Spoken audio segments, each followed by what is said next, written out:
Bruno Retailleau, le président des sénateurs Les Républicains, est candidat au régional dans les Pays de la Loire et l'invité de Preuve par Trois. Bonsoir. Bonsoir. Et merci d'être avec nous pour ce rendez-vous de Public Sénat avec l'agence France Presse. Et vous répondrez au cours de cette émission, divisée en trois, donc à trois grandes questions. D'abord, est-ce que vous êtes choqué par les arrestations à Air France et le procès qui s'annonce pour 5 salariés?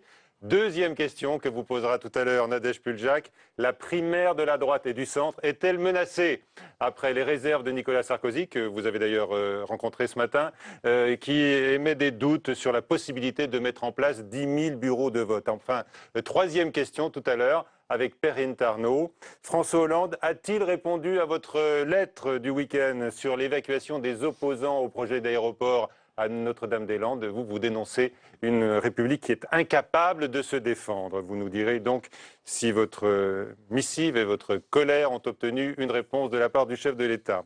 D'abord, Bruno Retailleau, la polémique qui s'envenime sur les arrestations à Air France après les violences contre 2 membres de la direction. Bien sûr, les images choquantes ont fait le tour du monde. Proprement scandaleux, dit la CGT et la gauche de la gauche à propos de ces arrestations. Et puis des jugements qui sont annoncés, ce procès de 5 salariés pour violences aggravées. Alors vous, est-ce que vous êtes choqué par ces gardes à vue, ces arrestations, ce procès? Absolument pas, tout simplement parce que je considère que force doit rester à la loi.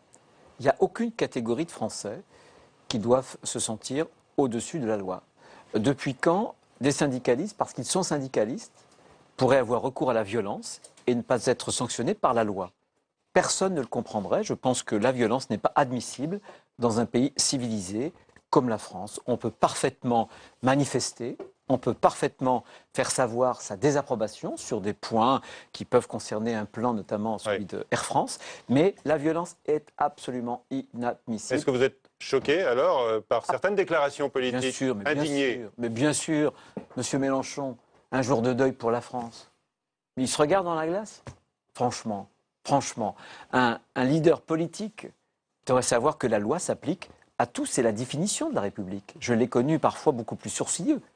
Alors quand on écoute le secrétaire général de la CGT, le numéro 1 du syndicat, Philippe Martinez, qui dit, lui, le geste, il parle de la chemise déchirée et aussi le début de lynchage auquel on a assisté, le geste est à la hauteur de la violence sociale du plan de suppression d'emploi. Non, mais il met ça donc dans la balance. Non, il ne peut pas y avoir d'excuse à la violence. La violence doit être réprimée, d'où qu'elle vienne. Quelle qu'elle soit, peu importe qu'elle vienne demain d'un patron, aujourd'hui des syndicalistes, après-demain de je ne sais quelle catégorie sociale. Il n'y a pas de catégorie sociale, y compris les élus, qui doivent se sentir au-dessus de la loi. Doit passer. Bien sûr, il faut dire que ces la salariés... justice, elle doit être la même pour tous. Et ces c'est salariés... ça la définition de l'état de droit. Ces salariés risquent une peine de 3 ans de prison, ça vous paraît légitime?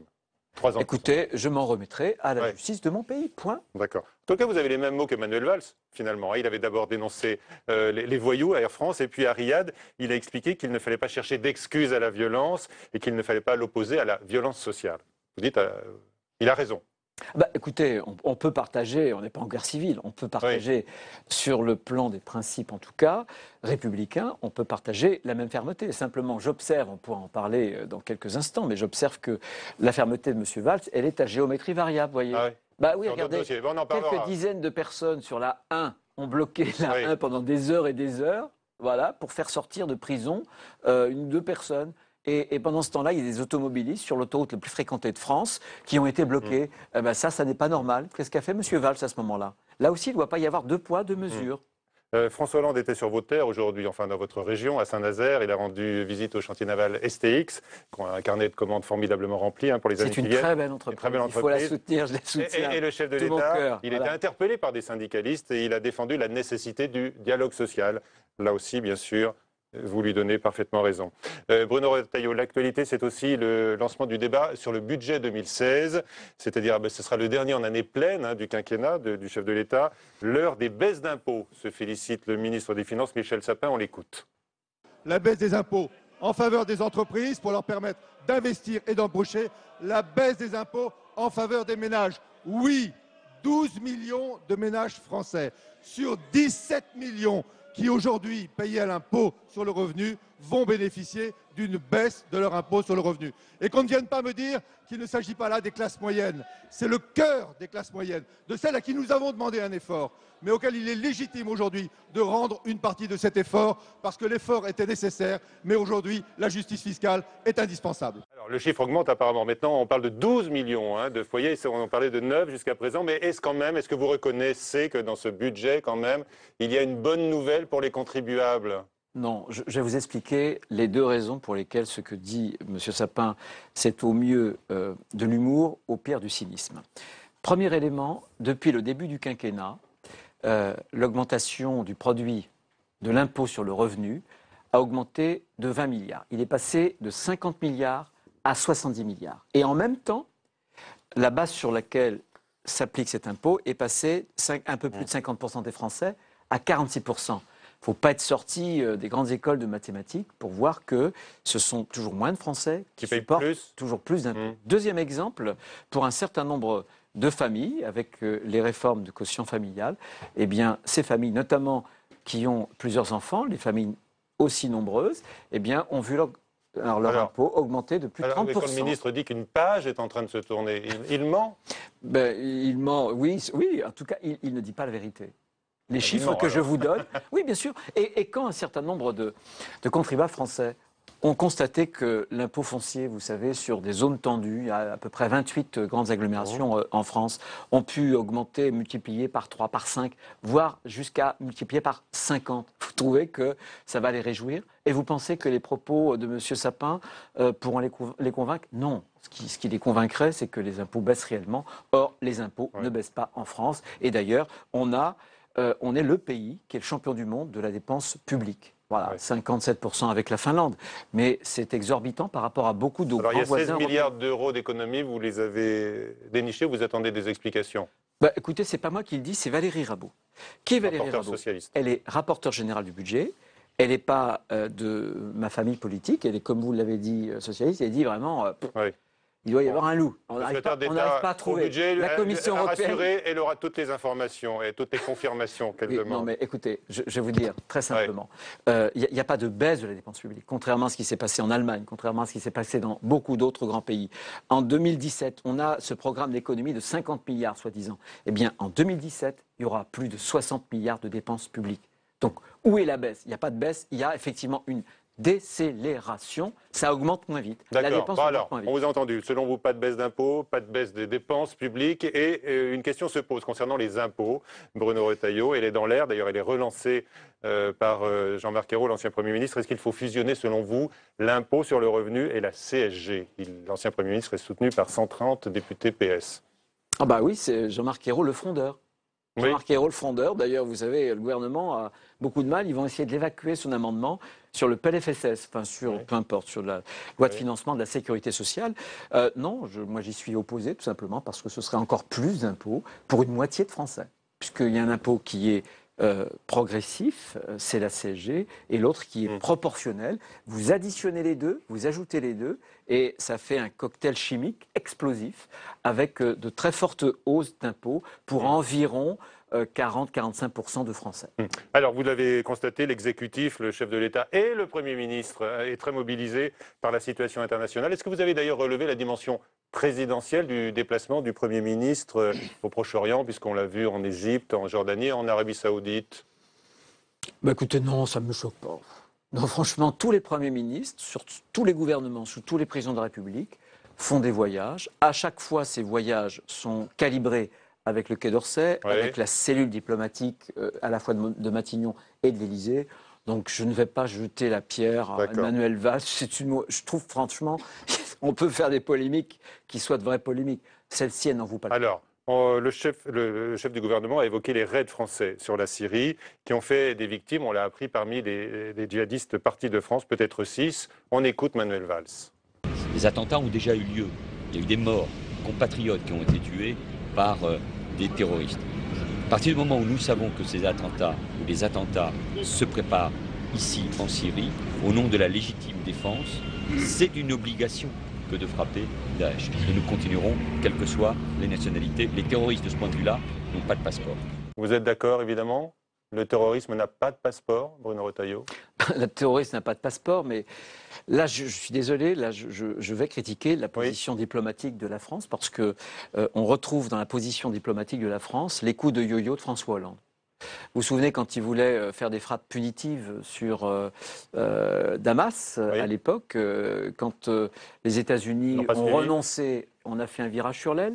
Ensuite, il y a quelques mois, François Hollande nous disait qu'il ne faut surtout pas faire des frappes aériennes sur la Syrie. Et il y a quelques semaines, le Premier ministre, le ministre des Affaires étrangères sont venus à l'Assemblée, au Sénat, pour dire non, il faut frapper désormais. Au nom de la légitime défense. Oui, mais quelle la légitime défense? Et de la prévention. Écoutez, le terrorisme, le terrorisme, il a frappé au mois de janvier. Bien. Et moi, je pense que la politique, c'est d'abord s'attaquer aux causes avant de soigner les conséquences. S'attaquer aux causes, c'est quoi? C'est détruire, éradiquer Daesh. Éradiquer Daesh, ça veut dire quoi?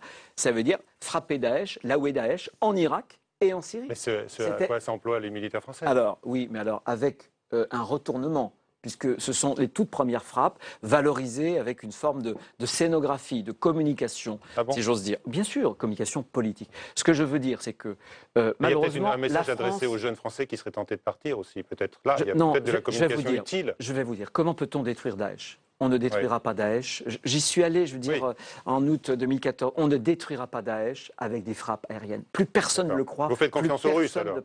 Je ne fais ni confiance aux Russes ni aux Américains. Je pense que la France, elle est ce pays dans le monde dont la voix est écoutée. Malheureusement, avec François Hollande, cette voix, elle ne porte plus. Ce que j'attends de la France, c'est que la France organise, avec les Russes, avec l'Iran, avec les puissances régionales, la Turquie qui reste à convaincre, qui est dans un état d'ambiguïté terrible. Je pense qu'il faudra intervenir au sol, pas nous seulement, mais si on n'intervient pas au sol, on ne parviendra pas à éradiquer le terrorisme, Daesh, et on ne parviendra pas à arrêter le flot de réfugiés. Pardon de dire ça. Je sais que c'est un peu politiquement incorrect, mais c'est la vérité. Qu'est-ce qui est politiquement incorrect, en fait? De dire qu'il faut frapper au sol. D'accord. Mais tout le monde dit qu'il faut que les armées régionales agissent. Simplement, ma question sur la Russie, c'est... Non, personne ne fait. Ce sont les avions russes qui aujourd'hui déblaient un peu le terrain pour l'armée de Bachar el-Assad. Est-ce que ça, c'est une bonne démarche que vous soutenez? Moi, je soutiens... D'abord, je soutiens toujours mon pays, moi. Hein, évidemment, je suis français, parlementaire français, je suis patriote. Bien. Simplement, il faut qu'on arrête avec la russophobie. On a besoin de l'Iran, on a besoin de la Russie pour vaincre Daesh. Écoutez, ça n'est pas moi qui l'ai dit, vous le savez très bien, pendant la Deuxième Guerre mondiale, il a fallu tendre la main à Staline. Je suis désolé, Staline, c'était tout autre chose que Bachar al-Assad et surtout M. Poutine pour vaincre. Donc il faut marcher la main dans la main? Non, non, c'est pas ce que je dis. Simplement, je dis organisons une grande coalition internationale avec des troupes au sol qui ne seront pas prioritairement occidentales, parce que je pense que prioritairement, mais... Pas majoritairement. Certains dans votre camp ont dit qu'il fallait envoyer des troupes françaises. Est-ce que vous êtes d'accord? Mais vous avez des Français. Je suis désolé, en Irak, vous avez les forces spéciales, évidemment. Est-ce que vous imaginez qu'on peut frapper avec des avions sans relais au sol? Sans relais. Bien sûr que non. Donc il faut l'assumer et éventuellement envoyer des militaires français. Ce que je crains, je vais vous dire, ce que je crains, c'est que Daesh est en train de s'enraciner. Je pense que la Syrie coagule énormément, je veux dire aujourd'hui, de frappes, évidemment, et on oublie un peu l'Irak. Moi, je pense qu'on devrait libérer la plaine de Ninive, libérer Mossoul, et ensuite prendre en tenaille, entre Damas et puis l'Irak, les forces terroristes, évidemment, et ça permettrait d'arrêter, de stopper le flot des réfugiés. Mais pour être parfaitement clair, vous êtes favorable à l'envoi de militaires français au sol en Syrie et en Irak? Pas dans n'importe quelle condition, encore une fois, de façon minoritaire. Si on s'y prend bien, oui. On est déjà au sol. On est déjà au sol. Mais ce que je veux, c'est que mon pays réalise cette travail, en tout cas, à cette coalition internationale. Vous ne m'avez pas vraiment répondu sur le petit extrait qu'on vient d'entendre d'Emmanuel Valls, qui parlait des frappes contre les djihadistes, des frappes notamment contre les Français. Est-ce qu'il faut accentuer, si on a tué 6 Français qui sont partis faire le djihad là-bas, est-ce qu'il faut accentuer ce qui pourrait ressembler à une politique d'élimination ciblée? Non, mais de Français. Mais bien sûr, il faut détruire. De Français, là on parle des Français. Tous les terroristes, on ne va pas leur demander... Les Français qui reçoivent une formation pour revenir dans notre pays. Écoutez, bien sûr, tous les terroristes, quelle que soit leur nationalité. Simplement, ce que je vous dis, c'est que tant qu'on ne détruit pas Daesh, on en tue 6 terroristes, et puis on a 20, 30, 40, 100, 200, 1000 qui arrivent de toute l'Europe, du monde entier. Voilà aujourd'hui ce qui s'est passé. On a détruit des forces de Daesh, elles se sont reconstituées. Exactement comme si on n'avait rien fait. Manuel Valls, est-ce qu'il a été trop discret aujourd'hui en signant pour 10 milliards d'euros de contrats en Arabie Saoudite? Est-ce qu'il a été trop discret en n'évoquant pas publiquement les droits de l'homme dans un pays qui pratique, on le sait, la peine de mort à grande échelle et qui menace, qui a condamné, on le rappelle, à la décapitation un jeune opposant chiite? Moi, Quelle est écoutez, votre position? je pense que le wahhabisme a fait beaucoup pour la radicalisation de l'islamisme dans le monde. Riyad, de ce point de vue-là, a une responsabilité éminente. Il faut être capable de le dire. Simplement, je serais incohérent avec ce que je vous dis, ce que je viens de vous dire. Je pense que la politique étrangère, c'est aussi de parler avec tout le monde et d'avoir des, comment dirais-je, des unions ponctuelles. Donc Manuel Valls a raison de travailler pour l'emploi là-bas. Oui. Il a tort de ne pas dire ce que l'on doit dire en termes de droits de l'homme aux autorités de Riyad. Maintenant, ce que j'observe, c'est aussi une incohérence. Il est Encore? Oui. Alors, ben oui. vous en voyez beaucoup dans la politique Non, du gouvernement. écoutez, tout à l'heure, vous avez demandé si j'étais pour ou contre. Je lui ai dit qu'il pouvait faire son job de Premier ministre aussi à l'étranger. Simplement, ce que je dis, il est pro-business là-bas. Et quand il est en France, il est plutôt frondeur. D'accord. Mais là, la question, c'était... plein de choses. La question, c'était sur la France qui porte le message des droits de l'homme et qui va signer aujourd'hui des contrats avec un régime jugé féodal, vous n'allez pas me démentir, qui réserve des sorts épouvantables. Écoutez, le jeune Ali qui est condamné à la peine de mort, j'ose espérer qu'il a demandé sa grâce. J'ose espérer. Tout simplement parce qu'il a manifesté. Et la peine de mort, c'est la décapitation et ensuite la crucifixion du corps. Et l'exposition des chairs. Et l'exposition, ben, c'est ça. Donc, je veux dire que ça nous interroge. Donc, j'ose penser. Je veux lui faire ce crédit. Qu'il en ait parlé aux autorités de Riyad. Dans le secret de leurs échanges, en tous les cas. Est-ce qu'il faut réserver un sort particulier aux réfugiés chrétiens, selon vous? On se souvient de la polémique sur l'accueil des Syriens, notamment. Écoutez, vous qui êtes très engagé, je le rappelle. Oui, je pour cette communauté menacée. Je préside le groupe de solidarité des chrétiens et des minorités. Les chrétiens et les yézidis. Voilà. Donc, évidemment, quand pour quelqu'un, c'est la valise ou le cercueil, on ne lui demande pas son certificat de baptême, si j'ose dire. Oui. Néanmoins, on a depuis très longtemps, depuis des siècles, tous les régimes en France et tous les gouvernements. D'ailleurs, M. Cazeneuve, que nous auditionnions il y a quelques instants, nous le rappelait. Sous tous les régimes, la France a eu cette politique constante d'accorder sa protection aux chrétiens d'Orient. Et les chrétiens d'Orient, c'est un peu comme les abeilles, vous savez, en Orient. C'est-à-dire que ce sont des indices, comment dirais-je, de la démocratie, en tout cas de la tolérance. Et évidemment, il ne s'agit pas de trier. Et moi, je les ai vus aussi arriver, les yézidis et un certain nombre d'autres minorités. Et parce qu'un homme est un homme, parce qu'une femme est une femme, il est égal en dignité, bien évidemment. Deuxième partie de Preuve par 3, nous allons parler de la primaire de la droite et du centre qui doit se dérouler dans un an maintenant. Mais est-elle menacée? Vous le direz à Nadège Puljac. Nicolas Sarkozy, en effet, doute de la possibilité d'ouvrir 10 000 bureaux de vote, comme c'est prévu pourtant, et attesté par toutes les parties prenantes. Doutes qui lui ont été inspirés, selon son ami sénateur Pierre Charon, lors d'une réunion, et il le raconte à Quentin Calmet. Hier, à la réunion des secrétaires départementaux, plusieurs d'entre eux ont levé le doigt en disant 10 000 bureaux de vote, à raison de 8 assesseurs par bureau, ça nous fait 80 000 personnes. Voilà, ça ne les arrange pas du tout. C'est pas du tout Nicolas Sarkozy qui ne veut plus les 10 000, ça a été acté par la Commission. 10 000 multiplié par 8, c'est impossible à faire. Alors il faut que ceux qui ont proposé ça reviennent en arrière. Mais c'est certainement pas nous qui allons le faire. C'est la haute autorité qui décide. On a une présidente de haute autorité, on a des membres qui n'ont pas encore tous été nommés. Ça sera à eux de s'étonner. Mais Montidois me dit que compte tenu des réflexions des secrétaires départementaux hier que nous avons tous réunis, ils étaient plus de 100, un par département donc, et là il n'y a pas de Fionis, Juppé, Sarkozy, on s'en fiche. C'est eux qui vont organiser ça. Et pour eux c'est impossible. Impossible. 100 bureaux de vote par département, c'est impossible. Alors qu'est-ce qui est réaliste? Il faut que ceux qui l'ont proposé ravalent un peu leur salive. Voilà. Alors vous étiez mis d'accord. Bonjour Monsieur Retailleau. Bonjour Nadège Puljac. On va faire 10 000 bureaux de vote.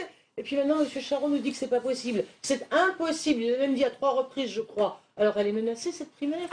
Non, non, non, elle n'est pas menacée du tout. Moi, je fais partie, tout comme d'ailleurs Gérard Larcher et d'autres avec nous, du comité d'organisation. Et je peux vous assurer que nous sommes très, très attentifs aux conditions. Mais on peut faire et à la bureau de partialité. vote ou pas? Parce que lui, il dit que non. Hein. Ah, écoutez, en tout Pierre cas, Charon dit que non. au jour d'aujourd'hui, il y a une règle. Et elle vaut pour tout le monde. Pour tout le monde, évidemment. Simplement, moi, j'ai toujours indiqué que la primaire, ce n'est pas tellement la règle nationale, qui sera, je crois, impartiale. La primaire, ce sera un art d'exécution.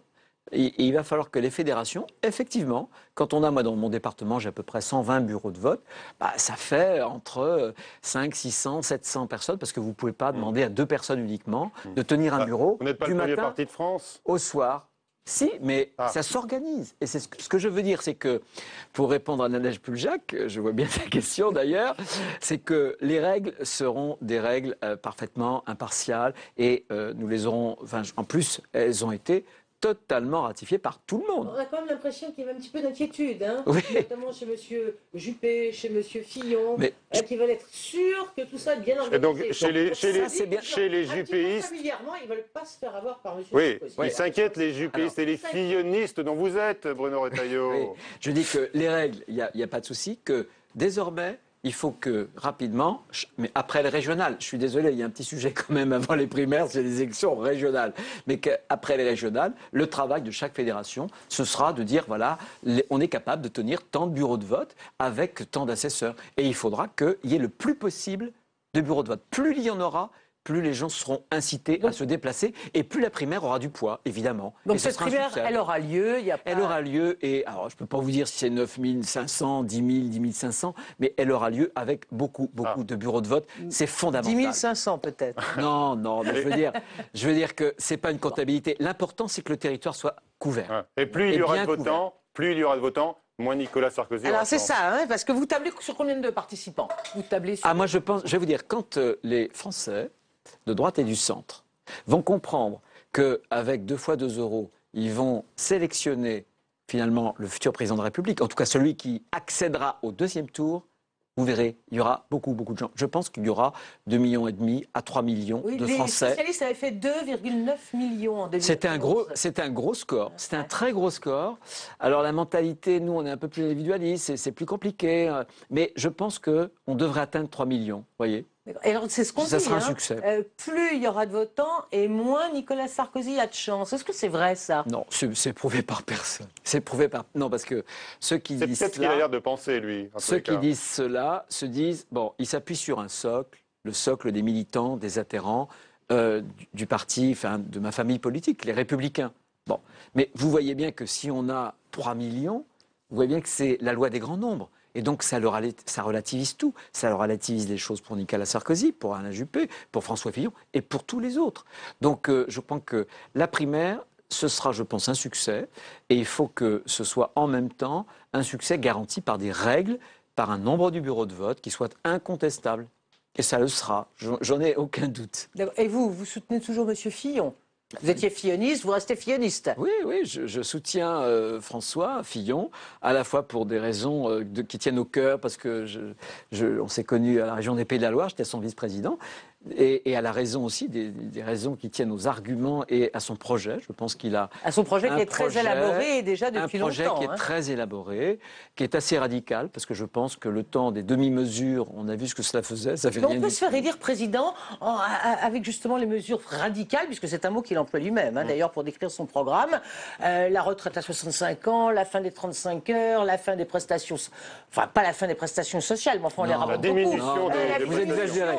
Vous exagérez. Non, je retire ce que j'ai dit. Pas La diminution des aides sociales. La Non, même pas, diminution. même pas. On peut, avec un discours aussi radical, toujours pareil, pour reprendre le mot même employé par M. Fillon, on peut se faire élire président? Ça fait pas peur? Moi, je pense que oui, parce que... Il n'a pas peur de faire peur? C'est le sang et les larmes. Souvent, on dit, mais attendez, est-ce Oui, que mais est-ce quelqu'un que peut les se faire... Français sont prêts pour le sang et les larmes? Le sang et les larmes, c'est aujourd'hui. Je veux dire, le sang et les larmes, c'est pour le million de Français qui sont au chômage, toutes catégories confondues, qui ont trouvé le chômage depuis 3 ans. Ceux-là, alors là, on voit bien qu'ils sont en train de dégringoler. Et je pense que si on est capable de porter une forme d'espérance avec des réformes, mais vous savez, des pays européens qui nous ressemblent ont fait des réformes encore plus radicales. Et ils s'en portent beaucoup, beaucoup mieux. Regardez Quel est votre l'Allemagne. modèle?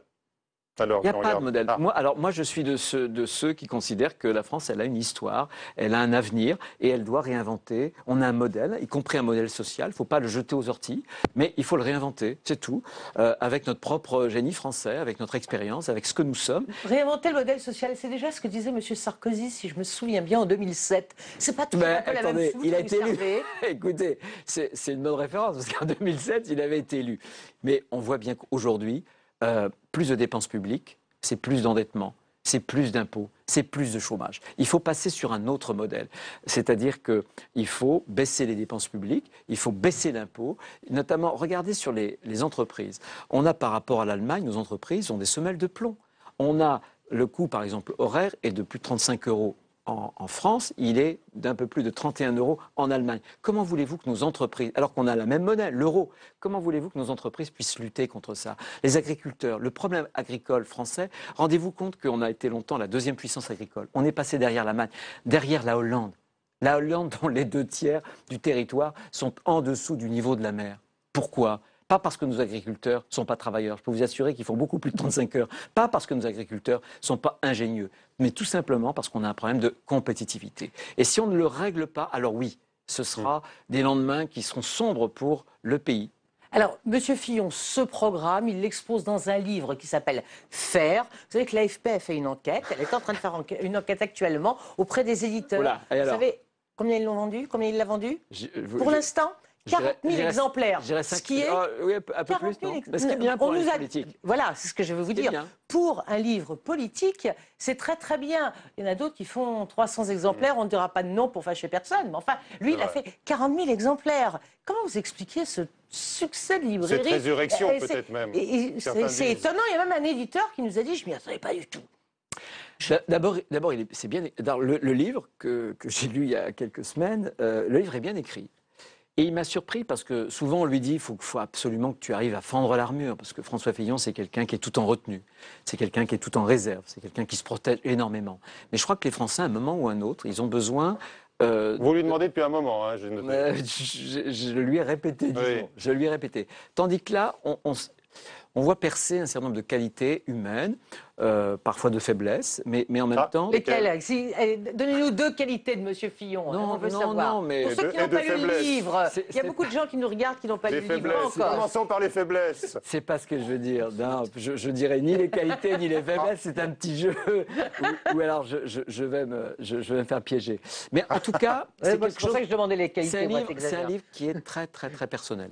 C'est un livre qui est très personnel. Mais justement, de ce livre, alors, il est peut-être personnel, mais enfin, il Mais il est mal critique connu. quand même pas mal l'ancien président, M. Sarkozy, en disant, écoutez, moi j'aurais voulu aller plus loin, mais lui, le président, il freinait beaucoup. Il a eu raison de faire ça, parce qu'on a un petit peu l'impression qu'il... Règle Voilà, des moi comptes. j'y suis pour rien, Ah, et il s'en lave c'est les mains. Sarkozy. Hein, Il dit en moi même j'aurais temps- bien aimé pouvoir réformer. Hein. Et il dit en même temps C'est que. curieux mais- quand même oui, de... mais qu'est-ce qu'il dit en même temps? Parce que je suis sûr que vous avez lu son livre. Il dit en même temps, oui, Je mais l'ai la lu. différence entre lui et moi, c'est que lui était élu, il avait la responsabilité suprême, et moi, il m'avait nommé. Et du coup, quand on porte sur ses épaules une responsabilité importante, à un moment donné, on ne souhaite pas que le pays se déchire, se divise. Voilà. Non, je l'ai Mais trouvé. ça, il l'explique pas, il aurait dû l'expliquer alors. Parce qu'il dit- Si. Quand on relisez bien le passage, et j'ai trouvé justement ce passage. Moi aussi, quand j'ai lu le livre, je me dis oh là là, qu'est-ce Vous ne pouvez pas qu'est-ce qui va se sévère envers passer M. Sarkozy. Qu'est-ce qui va se passer? Vous ne pensez pas qu'il est sévère envers M. Non, Sarkozy? je trouve assez bien équilibré, moi. Et ses faiblesses, parmi ses faiblesses, c'est ce qui est le fait d'avoir enduré si longtemps Il y tient. ces humiliations à Matignon. Non, mais Matignon, c'est un enfer. Tous ceux Pour qui tous. passent, Ouais. tous ceux qui passent à Matignon, parce que c'est le quotidien. Ah, Matignon, C'est la règle. c'est l'interministériel. Matignon, c'est la machine qui fait tourner l'administration de l'État. Matignon. Oui, Les bien Français sûr. connaissent mal, oui, finalement. oui. Mais l'Élysée, c'est pour ça que moi, je ne suis pas favorable à la suppression du poste de Premier ministre. Je pense qu'il faut que le président de la Contrairement à M. République Fillon, qui se était lui projette favorable. oui, il faut que le président se projette loin dans l'avenir et que, par contre, le Premier ministre soit les pieds dans la glaise. Alors, François Bayrou, on l'a noté, Nadège, il propose, lui, un rapprochement entre votre champion, François Fillon, On parlera tout à l'heure. et Alain Juppé. On l'écoute et puis vous réagissez. François Fillon est quelqu'un d'absolument respectable, avec qui j'ai des liens amicaux depuis longtemps. Mais vous voyez bien que aujourd'hui, la question est de savoir comment s'organisent ceux qui ont cette autre vision de l'avenir, Si cette jamais vision vous plus partagez- positive. vous partagez Et c'est la ce que raison propose pour François laquelle... Fillon, et vous avez c'est lu la son livre, raison- est-ce que vous partagez ce que dit François et Fillon? c'est la raison pour laquelle moi je souhaiterais que François Fillon et Alain Juppé se rapprochent. Alors, que Juppé et Fillon se rapprochent, qu'est-ce que ça veut dire, à votre avis? Qu'est-ce qu'il a voulu dire par Pose la là? question. Vous me posez aussi la Non, question. vous n'êtes Alors, pas comment séduit vous par le l'idée. comprenez? Comment vous le comprenez? Est-ce qu'il y en a un qui doit se désister pour l'autre en disant, bah voilà, je me rapproche, donc je me désiste? Vous formez un Alors, on ticket a tout de suite l'impression que c'est M. Fillon qui devrait se désister, puisqu'en même temps, il dit, ah ben, Juppé est mieux placé. C'est D'abord, curieux. les sondages aujourd'hui qui essaient de mesurer pour les primaires l'avantage à l'un et le handicap de l'autre, ils se trompent tous. Je vous assure. Regardez d'ailleurs François Hollande, 18 mois avant les primaires, il était à moins de 5%. Non, il y a un paradoxe parce que on peut pas dire une primaire va départager les gens et demander aux gens de s'effacer les uns vis-à-vis des autres. La primaire, précisément, c'est un mécanisme qui Mais permettra... pourquoi Bayrou il fait ça? Pourquoi François Bayrou? Qu'est-ce qu'il a derrière la tête, à votre avis? derrière la tête. Simplement, Se François Bayrou... présenter pour une 4e fois. Mais j'imagine. Il refuse la primaire. Donc, c'est pas le mieux placé pour donner des conseils sur l'organisation de la primaire. Il a Soit on toujours rentre, dit que si M. soit on Juppé rentre. gagnait la primaire, lui n'irait pas, ne se présenterait pas. Donc, comme nous, on a l'esprit un petit peu... Et en même temps, il a on se dit- tiens, il a envie de la victoire de Et- M. et en Sarkozy même temps, pour il- pouvoir se présenter, peut-être. Et en même temps, il a dit par ailleurs qu'il n'était pas du tout évident qu'un Juppé remporte la primaire, je crois. ben, Voilà. c'est ça. Comment jugeriez-vous une 4e candidature présidentielle de François Bayrou? Je n'ai pas de jugement à porter. Ah, C'est- bon. Non, j'ai pas de jugement. Alors, je vais vous interroger sur François Hollande. Alors, dans ce cas-là, puisque il y a quelques jours, Nicolas Sarkozy a dit qu'il ne s'en préoccupait plus et que, selon lui, le chef de l'État et les socialistes, d'ailleurs, en général, c'est fini. On l'écoute. La seule alternative au Front National, c'est nous. Ne vous préoccupez pas trop de François Hollande. Ils sont finis. Il n'y a plus une personne qui peut penser, une seule, que c'est rattrapable. Il fut un temps où Santini disait qu'à force de chuter dans les sondages, ils avaient fini par trouver du pétrole. Mais lui, François Hollande, il est au niveau du gaz de schiste, beaucoup plus bas. Alors, vous aussi, vous pensez que c'est fini, Hollande? Monsieur Hollande, pardon? Faut pas le sous-estimer. J'ai beaucoup de critiques, évidemment. Vous l'avez senti d'ailleurs à faire sur François Hollande, et j'en aurai bien d'autres que je n'ai pas fait pour le moment. Mais il a une habileté politicienne. Ce que je lui reproche d'ailleurs, c'est d'être moins un chef d'État qu'un habile manœuvrier. Je ne sais pas s'il est fini. En tout cas, je pense que c'est très mal parti pour lui, évidemment. Mais cette expression gaz de schiste, c'est un petit peu Oh, c'est curieux de parler comme ça de la Non. présidente de la République, quand même. Est-ce que... Non, il C'est faisait respectueux. référence, vous savez, il y a un prix de l'humour politique, tous les ans. Et il va le gagner, à là, vous croyez? Non, mais vous savez qu'André Santini a été un de ceux qui... Il parlait de M. Juppé, d'ailleurs, en disant cela. Hein. Le vous plus souvenez, hein. souvent, absolument, a le plus souvent gagné ce prix d'humour politique. Donc, heureusement que la politique, c'est en même temps de l'humour, parce que ce serait terrible sinon. Franchement, ce serait terrible. Quelle chance est-ce que vous attribuez à François Hollande en 2017? Très peu, mais je n'attribue pas une chance qui soit nulle pour les raisons que je vous donne. C'est un habile manœuvrier. Il a été 11 ans premier secrétaire du Parti socialiste. Il a réussi à éviter des écueils. Il n'a aucune vision. Malheureusement, pas de vision, pas de projet, ou plutôt il en avait une, c'était l'antisarkozysme. Mais l'antisarkozysme, ça n'est pas un projet. En revanche, dès lors qu'il s'agit d'opposer les uns aux autres, il faut s'en méfier. C'est le conseil que je donne d'ailleurs à tous ceux qui voudraient aller à la primaire et qui se présenteront ensuite. Mais on l'entend déjà premier évoquer ces thèmes de campagne. Je me trompe peut-être. Bruno Retailleau, vous l'avez entendu parler. Bien Vous aussi, sûr. vous avez parlé du modèle social français. Mais lui, il veut le défendre, le sauver. Il est intervenu également contre le Front National face à Marine Le Pen. Peut-être d'ailleurs que vous avez apprécié son coup de gueule face à la présidente du FN l'autre jour au Parlement de Strasbourg. Non mais avec François Hollande, si vous voulez, on a tout et son contraire. Un jour, il va vous dire on frappe pas la Syrie. Le lendemain, il va vous dire on frappe la Syrie. Un jour, il va vous dire on supprime les départements. L'autre jour, il va vous dire on garde les départements, etc., etc. Quand on n'a pas de vision, on a une godille et on godille en permanence. Donc malheureusement, dans la situation dans laquelle le pays se trouve, on aurait besoin d'une vision. Et on aurait besoin d'un président de République qui emmène le peuple de France vers l'avenir. Or, on est le peuple aujourd'hui au monde qui est sans doute le plus pessimiste. C'est vrai, nous sommes le plus Un pessimiste. historien avait eu cette très belle phrase en disant que la France, c'est un pays qui porte le deuil de lui-même. C'est terrible, c'est terrible. Il faut qu'on retrouve un espoir, une espérance. Camus avait dit un jour aussi qu'il ne fallait pas que la politique devienne une machine à désespérer les Français. Bien là, avec François Hollande, on a une machine à exaspérer les Français. Donc je crois que, non, je pense qu'il n'est pas du tout fini, il faut surtout s'en méfier, et j'espère bien qu'en 2017, il y aura une alternance, et en tout cas avant, il y a des élections régionales, il faut impérativement qu'on puisse entamer cette reconquête. On en parle, des régionales. Merci Nadège. Troisième partie de Preuve par 3, donc avec Perrine Arnaud, et puis cette question, Bruno Retailleau. François Hollande, justement, est-ce qu'il a répondu à votre lettre, puisque vous lui écrivez que sans évacuation des zadistes à Notre-Dame-des-Landes, eh bien la République montre qu'elle est incapable de se défendre? Quentin Calmet. Bruno Retailleau multiplie en quelques jours les invectives au chef de l'État. Appelé à se décider et lever toute ambiguïté, il signe ce poste et évoque des habitants qui assistent impuissants à la transformation de leur territoire en véritable Far West. Appuyé dans la foulée par plusieurs interviews et des tweets, comparant Notre-Dame-des-Landes à Damas ou à Mossoul, l'élu vendéen ajoute « Nous avons affaire à des délinquants, je souhaite que la France soit la terre de la République ». Et d'enfoncer le clou avec cette lettre ouverte donc, adressée directement à l'Élysée sur ce territoire perdu de la République. Stop aux tergiversations, François Hollande doit recevoir une délégation d'élus et cette phrase « Ce qui est en jeu à Notre-Dame-des-Landes, c'est la suprématie de la loi de la République sur la loi de la jungle ». Bonsoir Bruno Retailleau. Alors est-ce que Bonsoir. François Hollande vous a répondu? Non, bien sûr, et il reste dans le flou, comme à son habitude. Ce que je voudrais dire sur Notre-Dame-des-Landes, c'est qu'on pourrait être pour, on peut être contre un aéroport. C'est pas le sujet, c'est la démocratie, c'est le débat normal. Et il y a encore des recours en cours? Non, les recours, il y a eu 154 recours qui ont été purgés.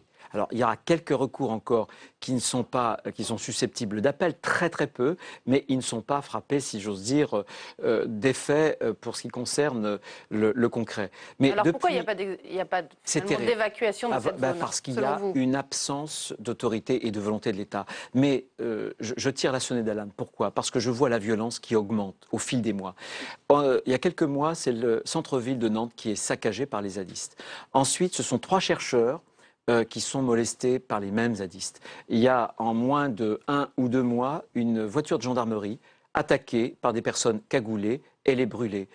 Ce week-end, un chauffeur se perd avec son chargement, son camion.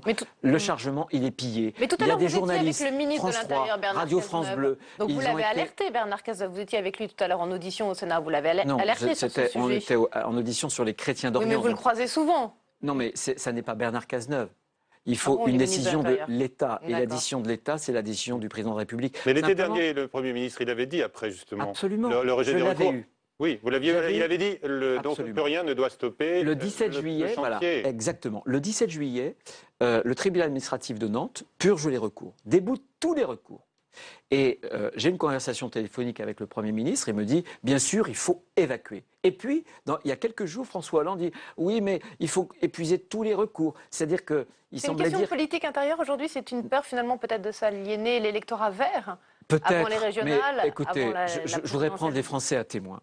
Est-ce que c'est supportable que sur le territoire de la République, la loi de la République ne soit pas appliquée? Ce soit la loi du plus fort, la loi de la violence. Ça n'est pas possible et je constate, moi en tout cas, que si l'État n'évacue pas la ZAD, ce sera l'État qui sera définitivement évacué de la ZAD. Aucun républicain, personne ne peut s'en satisfaire. Vous en parlez par exemple avec Jean-Marc Ayrault?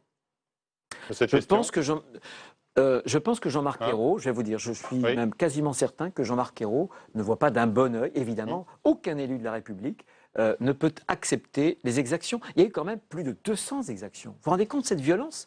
Des confrères journalistes dans les voitures dans les pneus ont été crevés. Et on n'est pas, encore une fois, on n'est pas, je veux dire, au Moyen-Orient. On est à Notre-Dame-des-Landes, au cœur de la région. Vous avez fait des comparaisons audacieuses. Un peu audacieuses. Non, mais comparaison n'est pas raison. Ah, oui. Vous avez parlé de Mossoul, mais je pense qu'il faut parfois des images qui frappent. Parce qu'on est devant l'inaction de l'État. Et cette inaction engendre la violence. Et la violence, où s'arrêtera-t-elle? Avec des blessés graves, ou pire.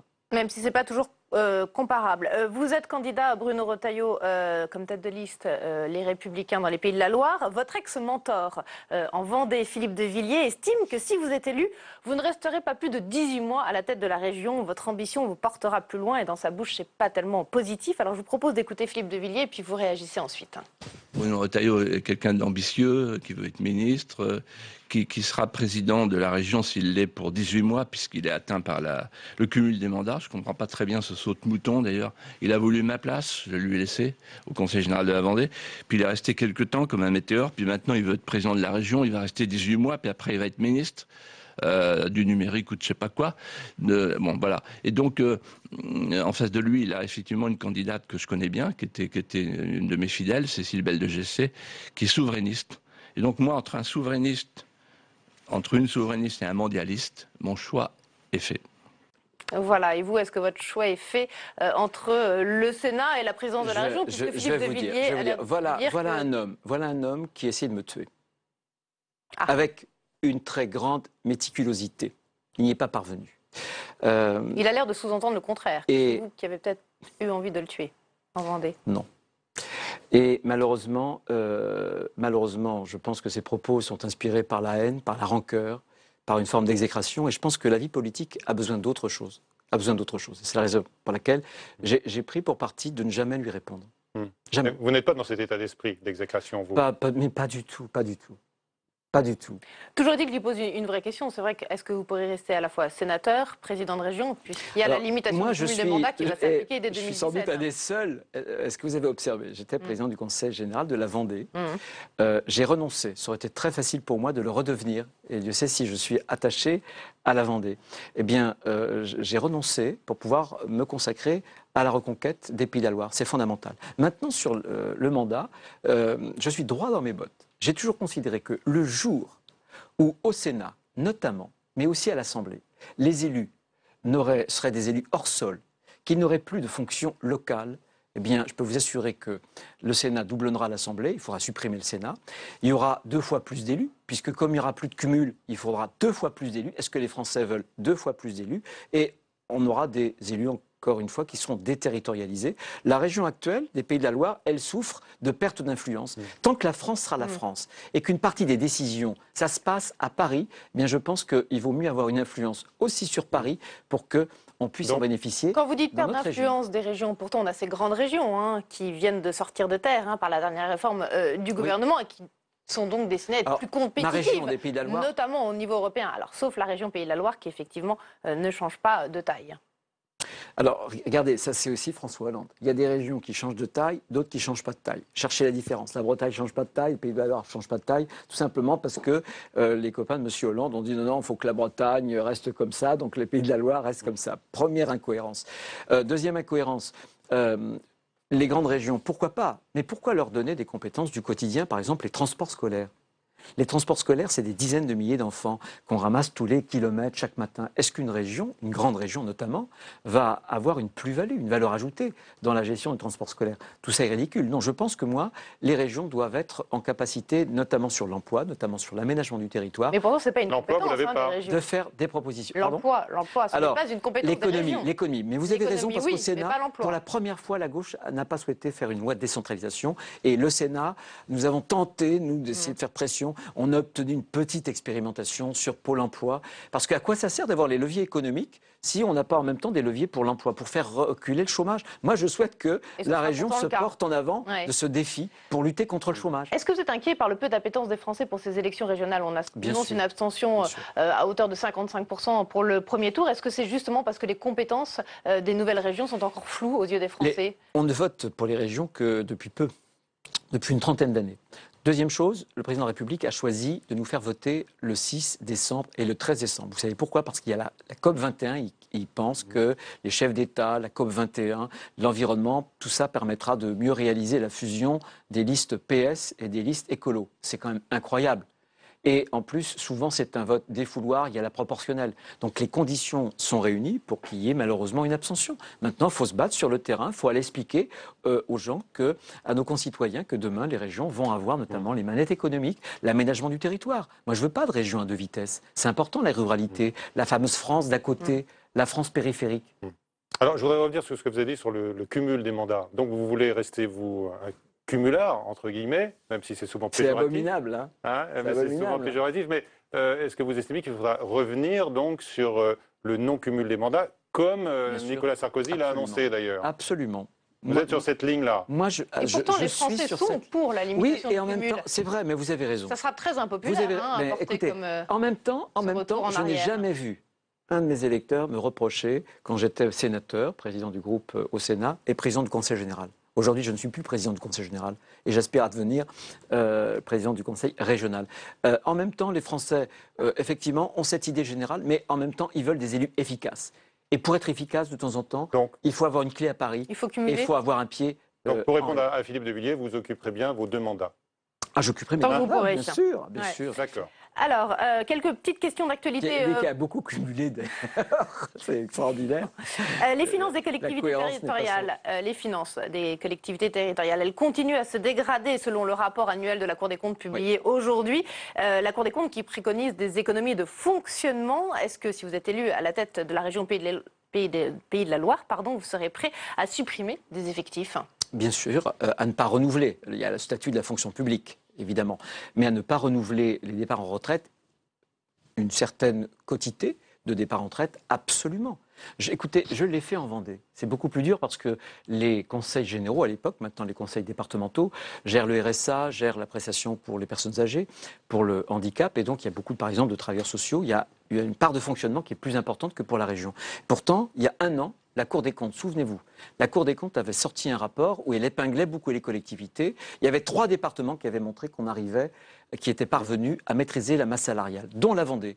Je l'ai fait pour la Vendée. Demain, je souhaite le faire aussi pour les Pays de la Loire, parce que sinon, on a une dette qui a été multipliée par 3 en l'espace d'un peu plus de 10 ans en région Pays de la Loire. On a le pompon, le palmarès pour l'augmentation des impôts, notamment de la carte grise. Donc, si on veut retrouver des marges de manœuvre pour investir, notamment sur l'apprentissage et sur bien d'autres sujets, il faut absolument que le train de vie diminue. Oui.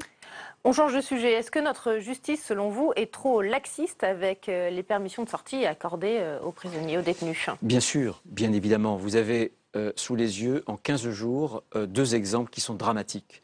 Un jeune de 24 ans, multirécidiviste. Il avait été condamné une petite trentaine de fois, à 24 ans, ça veut dire que c'est pratiquement du plein temps. Fiché au radicalisme, avec la notion S.